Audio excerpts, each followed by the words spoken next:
You're listening to the Full Court Press with your host, Drew Duncan. Don't you dare touch that dial.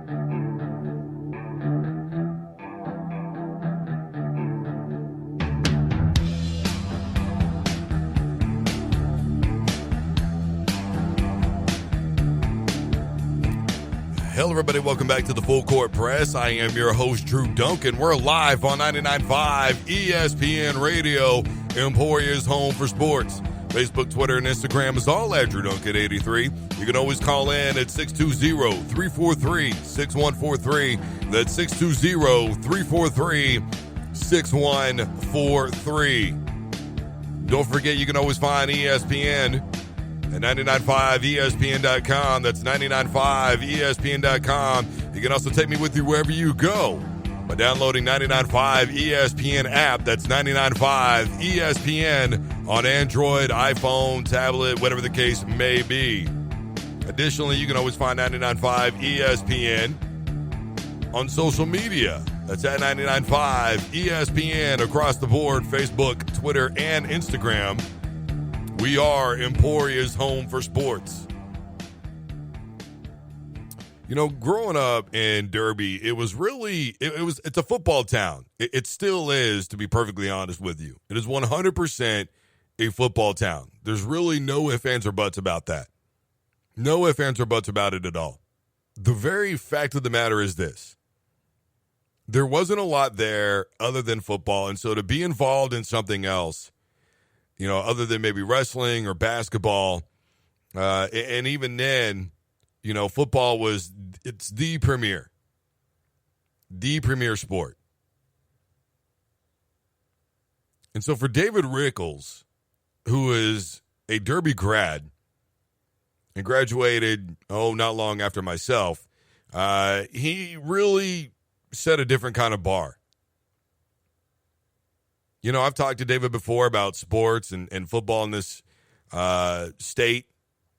And, you know, he has always said, you know, MMA is a sport that I love, but I'm about everybody in this state making moves. He's been a huge supporter of Nico Hernandez.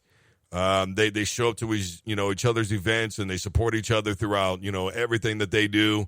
And, you know, David's always reached out to the Hernandez folks and right back. And, you know, it's really... David is a very good philanthropist. You know, he's done things for autism awareness. He's done things for cancer. David is an all-around guy. You know, I could say that I know David as well as a journalist can know a professional athlete. And maybe on some different levels. And the point that I'm making is this. David, being who he is, being the great promoter that he is, having the kind of heart that he does, because we all know, man, I mean, and if you don't, I'm surprised, but it takes grapefruits to climb in that octagon. And he's going to need all the fortitude that he can muster, because he's going to be facing a Michael Venom Page coming up in a couple of days at Bellator number 200 in London, on the road, far away from home, where he's not used to being at. And he's going to have to bring everything with him that he's got. MVP is not a chump. I'm not saying that Rickels has fought chumps, because he's fought, you know, Bobby Cooper and some other guys. But Rickels is going to have to bring something a little bit more to the table. Now, I will say this. In his last fight, it was a fight. And Rickels was as technically sound as I had ever seen him, to be perfectly honest with you.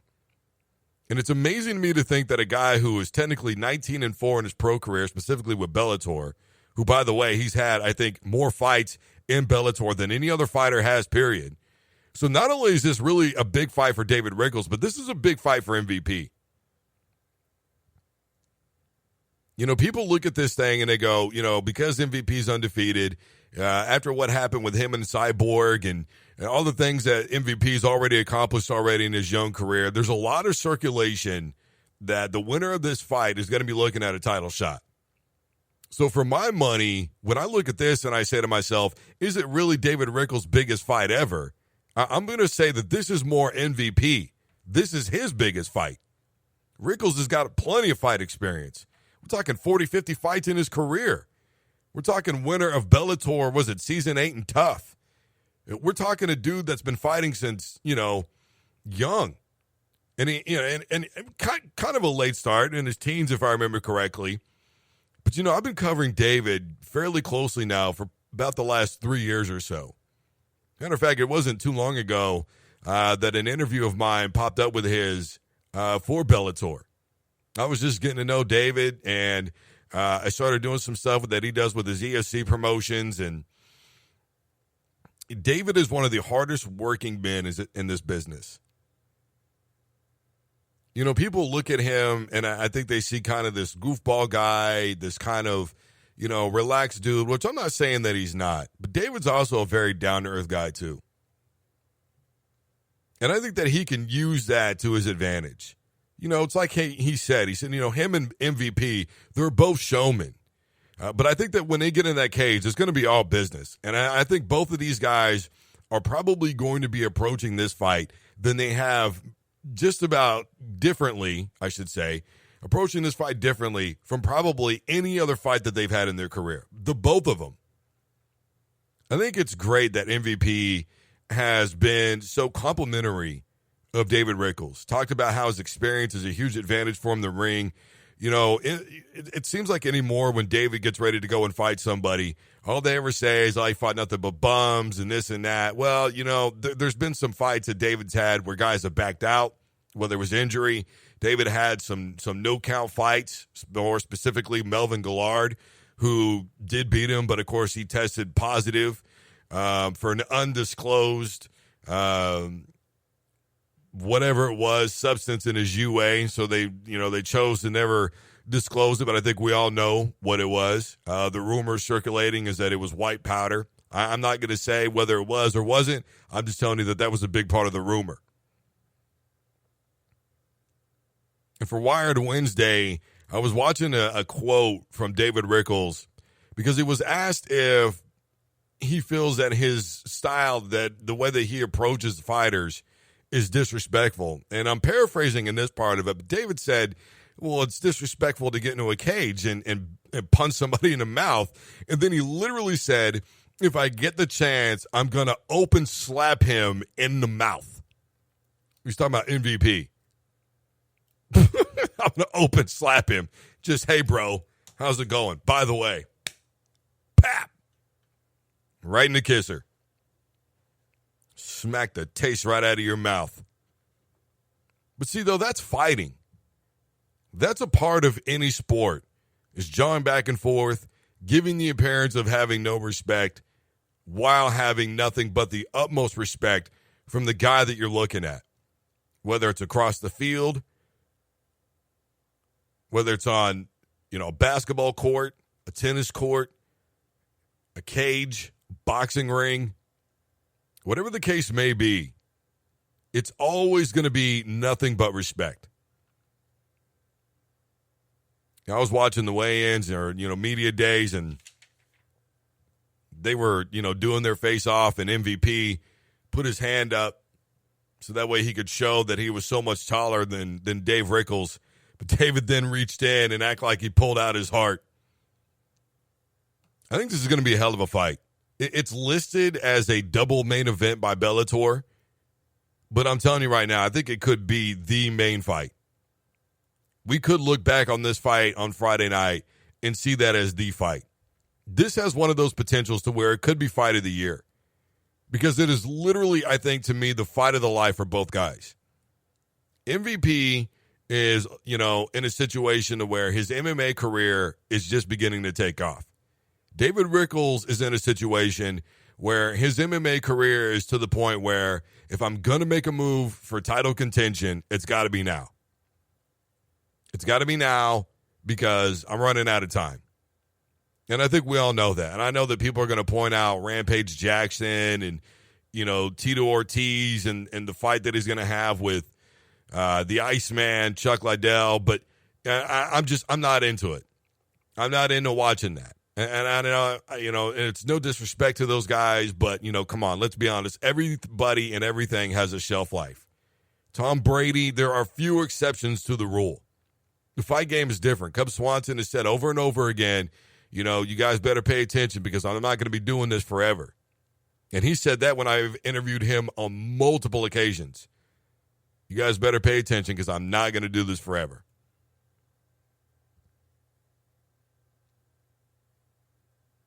I think that's the point where David is at in his career.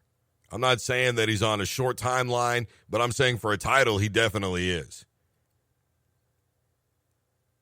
I don't want to see David turn into one of these guys that people fight as a rite of passage. That in order to get to the next level, you have to be able to step over David. Because he's accomplished way too much in his career to be listed as one of those guys, at least to me.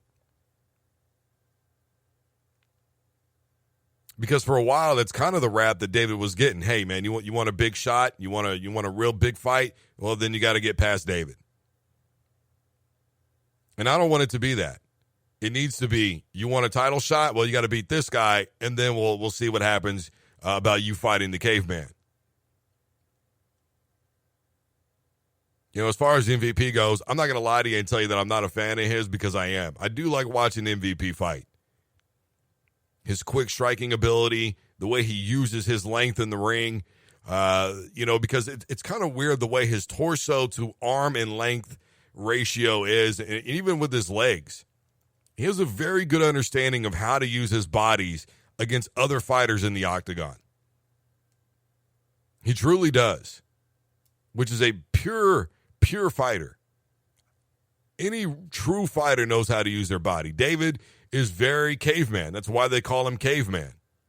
Andy Zerger has told me on numerous occasions, I call him caveman. He has a tendency to do this. David's going to come forward and he's going to come at you. But as we've seen with MVP, he takes advantage of guys who try to rush him like that, especially with those high knees. Exceptional vertical on MVP. David's going to have to fight a very smart fight. If I'm him, I'm moving around, I'm closing the ring off or the octagon off, I'm controlling the pace, and I'm not allowing, MVP to dictate anything. But with David's reach, he's going to have to figure out a way to get inside, and that's, it's a very dangerous place. It's a dangerous place because when you have to go inside, that means you have to figure out a way to get in there first, and that means you're going to have to take some shots. So David's going to have to work through some things and take advantage of one mistake made by MVP, who doesn't make many. There's a reason why he's undefeated. If I'm Rickels, I definitely don't want it to go to the ground. I'll tell you that right now.